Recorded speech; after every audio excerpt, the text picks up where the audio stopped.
informed citizen is not always easy. You want to know what's going on, to stay up to date with the big news stories that affect your fellow humans across the planet. But the non-stop deluge of important events makes it difficult to completely understand the headlines. And that's where we hope the explanation from the BBC World Service can help. One of the reasons I think why people become journalists and foreign correspondents is that you feel that you get a chance to see history unfolding. I'm Anu Anand. I'm going to ask some of my BBC colleagues to help me break down big global stories, using archive recordings made on the ground to make sense of why these stories are important. Another weekend, another street battle in Hong Kong. Today, we delve into democracy in Hong Kong. This is the explanation from the BBC World Service.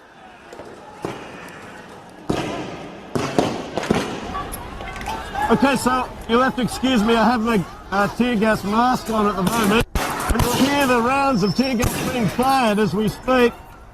Riot police firing tear gas to try and clear protesters back from the police residential quarters. Excuse me while I get my breath back. This was a familiar scene in Hong Kong in 2019. Protesters blocking streets, riot police, tear gas. Months of violent protests rock the tiny but rich island city, whose wealth, free markets, legal system, and foreign exchange reserves have long been the envy of the world. The umbrella has become a symbol, originally to fight off pepper spray, then to fight off rain. It speaks of a quiet determination and a patience to sit things out, come what may. So what's fueled such bitter, determined protests in such a stable, wealthy economy? Stay with the explanation for the next 15 minutes to understand where the promise of democracy came from and why it's never been resolved. You can be right in the heart of this bustling metropolis, and it can't help but be what they say in China, in northern China, renao. It means it's sort of bustling in a good way. Stephen McDonnell is the BBC's China correspondent. He's been covering the region, including Hong Kong, since 2006, so he's well placed to help me understand this unique city and its fascinating backstory. Well, I really like going to these markets that they have there, and the food's coming out and it's really crowded and bustling and busy, but the food is awesome. In Hong Kong, it's got this street life, which many parts of mainland China don't have anymore. But the city that Stephen loves has been changing, especially since 1997, when Britain handed Hong Kong back to China in an event that was broadcast around the world. We have the utmost confidence in the abilities and resilience of the Hong Kong people. Britain learnt long ago that Hong Kong people know best what is good for Hong Kong.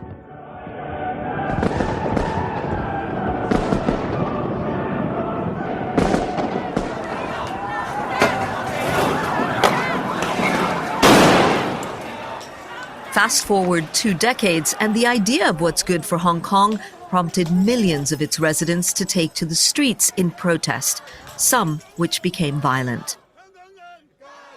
So, Stephen, historically, where does this expectation of democracy begin? The crucial thing came with the handover when elections were promised. Beijing said there would be genuine one-person, one-vote universal suffrage elections, and when they never happened, the tension just kept building and building until people there started demanding it. And this is where the big clashes really started to erupt. Now, my news career started in the mid-1990s, so I remember the handover vividly. But what I've discovered in my research is that the roots of Hong Kong's conflict over democracy began far earlier, all the way back in the 19th century, when Britain annexed Hong Kong as a crown colony from its Chinese imperial rulers in 1898. Britain secured a 99-year lease, on what was then called Kowloon. After World War II, British rule of Hong Kong led to the colony becoming a tiger economy by the 1970s, and it was a rich contrast to mainland China, where millions had been persecuted during the punitive and chaotic years of the 1960s Cultural Revolution. People were watching Hong Kong movies all over the world, and of course copies of these movies were being smuggled into mainland China. And you can imagine there's people, they're sitting in the mainland watching these movies and seeing what life is like in Hong Kong compared to their life during the Cultural Revolution or just after it. So you can imagine the aspirations people would have had to try to get to Hong Kong. If you were in the south of China, and you can see Hong Kong, from where you are, you can imagine how people would have tried to escape, and they did. People were swimming across to Hong Kong. Now, it's not that Hong Kong didn't have its own problems. I mean, there were protests in Hong Kong which were harshly put down as well by the British authorities. But this is nothing compared to the horrors of the Cultural Revolution. Now, if you assumed, like me, that with these riches, the British also bequeathed Hong Kong democracy, well, you'll be just as surprised to learn that Hong Kongers enjoyed no such freedoms. Laws controlled the press, and labour protests were brutally suppressed.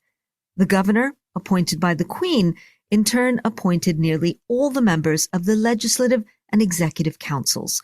So, under the British, there was almost zero political democracy.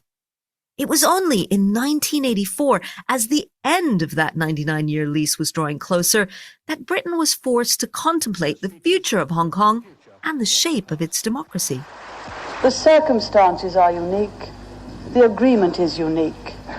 It is right that we should feel a sense of history, of pride, and of confidence in the future.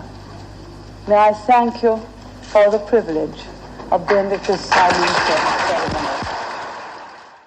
In the 1980s, British Prime Minister Margaret Thatcher held talks with the Chinese Premier Deng Xiaoping. They agreed some basics. Hong Kong's capitalist system and its way of life would remain unchanged for 50 years, until 2047 as a special administrative region of China. The two countries signed a joint declaration in 1984. So, Stephen, let's go one step back. Can you explain to us what this concept of one country, two systems is? The Communist Party in China has been remarkable at doing these kind of mental gymnastics, if you like, but coming up with an expression or a phrase to explain something very complicated to people. And the idea being that while Hong Kong is completely part of China, that there are two systems. There's one system of governance run in Hong Kong and there's one on the mainland. The problem, of course, is that ultimately it is part of China. And there's another watershed event to consider, according to Stephen.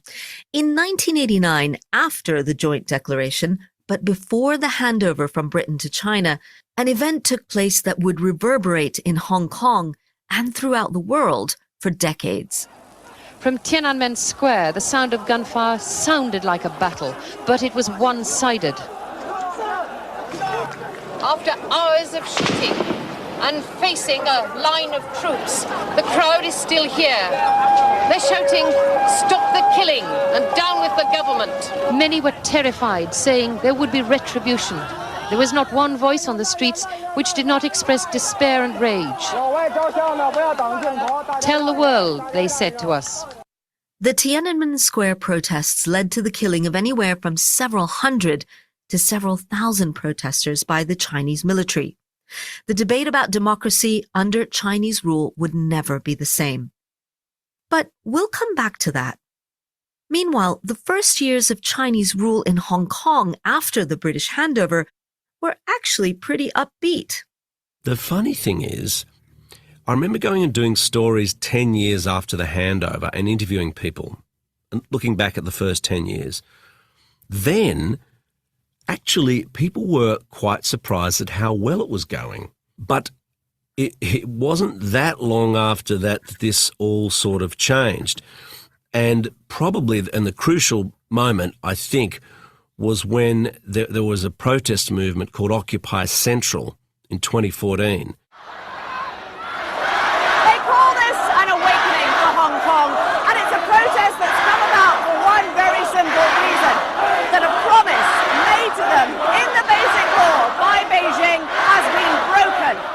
in 2014, the response from Beijing to this idea of democracy was they completely changed the way that these candidates for chief executive would be decided. So, so you begin to see a real conflict brewing, don't you? They thought they could kind of swing this kind of version of universal suffrage by saying, we'll give everyone a vote, but we'll pick the candidates.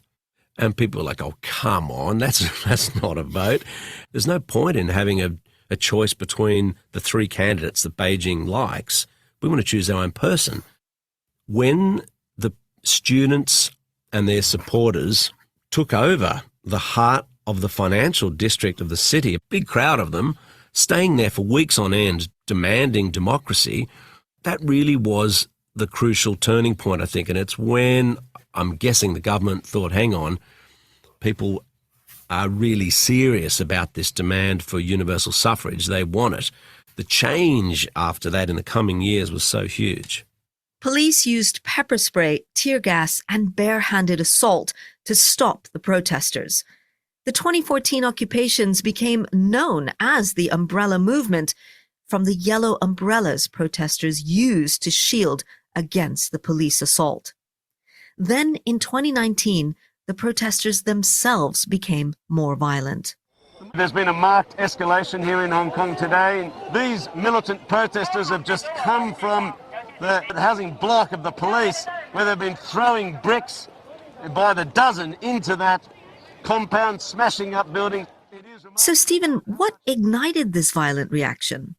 In 2019, already the government had said, we're going to have this extradition bill, which means we're going to be able to send you to mainland courts controlled by the Communist Party.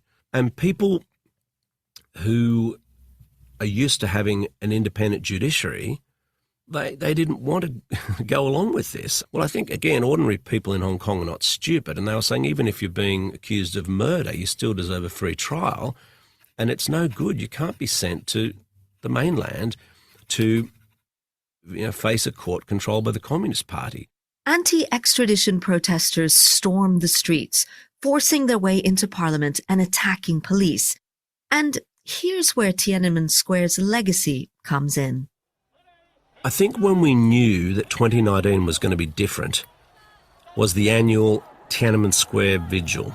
Now, there's only one place under Beijing's control where the events that happened in and around Tiananmen Square, 1989, where they can be remembered, and that's in Hong Kong. And even though maybe we can't do much or change the situation, it's a kind of gesture. I'm very touched by so many people being here to memorize the same thing together. Well, that year, the Tiananmen Vigil was huge. And I remember looking around and thinking, really, how much longer are they going to let this keep going? And it was only days later that the first of the big protests were held against the extradition bill, where we saw 1 million people out in the streets challenging the government. Stop the crackdown on freedom! Stop the crackdown on freedom!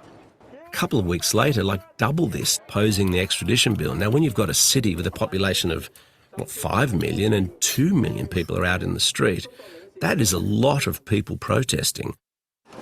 Another weekend, another street battle in Hong Kong, as the riot police come in with full force to try and clear these streets. I remember the first time I saw a brick being thrown, or a Molotov cocktail. The first time a single rubber bullet was fired, or this first time a single tear gas canister. As tensions went on, they felt that not only the police were legitimate targets, but the police's families as well were legitimate targets because they're on the police side. The more it escalated, we thought more people would get killed, and there were a few notable cases when people did die. Ultimately, the extradition bill was withdrawn and protest ended shortly after. Hopefully, you can see now where the promise of democracy for Hong Kong began. The 1984 talks between Britain and China cemented the idea of universal suffrage. But a decade later, Beijing began a series of changes that made sure that promise slipped further and further into the distance. So, Stephen, what's the situation now? Who's got the upper hand? Do these passionate protesters have the power to prevail? If you fast forward to now, and it's virtually impossible because with COVID keeping everyone indoors and an inability to gather, to have protests, this very draconian state security law has been brought in. It outlaws wearing certain T-shirts, chanting certain slogans, singing certain political songs. The police, who are charged to administer the laws under the state security law, can't be prosecuted no matter what they do. They could shoot someone in the street and they wouldn't face prosecution. So imagine you're a protester and you're seeing people being sent to jail for protesting one after another. I can't imagine why you would risk that, because you'd be grabbed and you'd just end up in jail. And Stephen says Hong Kong's trump card, the booming economy, is no longer quite so unique. Mainland China's own mammoth market gives Beijing a strong hand.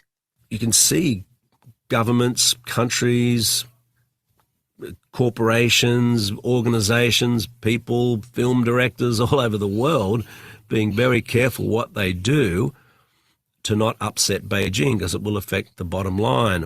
In many ways, the Chinese system does work. The problem has been that, in the run-up to the Olympics, it looked like, although China was opening up, along came Xi Jinping and it's gone in the other direction. And so as a result, it's more closing. Then we'll see where it all goes. It is going to be an ongoing conflict for a long time, I think. Stephen, thank you. No worries. That's Stephen McDonnell, the BBC's China correspondent, explaining the history behind Hong Kong's pro-democracy protests. I hope you've learned as much as I have. You've been listening to The Explanation with me, Anu Anand, on the BBC World Service. Stay up to date with the latest developments on Hong Kong's quest for democracy by visiting the BBC News website. Thank you for listening. There will be more from the documentary podcast soon. The documentary is just one of our BBC World Service podcasts. There are many others to choose from. Rapidly rising prices. People infected with COVID. Feeling the brunt of climate change. The world is so connected that if you really want to understand what's going on where you live, you also need to know what's going on elsewhere. It's a really important issue. It's going to be very difficult. So, twice a day, the Global News Podcast brings you a snapshot of the most important stories from around the world. A huge political issue. A full-scale invasion. The race against the clock. An historic day. And with BBC reporters stationed across the globe, you can be sure that we're telling you what's really going on. Our correspondent in Washington, in Beirut, in Nairobi. The Global News Podcast from the BBC World Service. It's stunning. Search for the Global News Podcast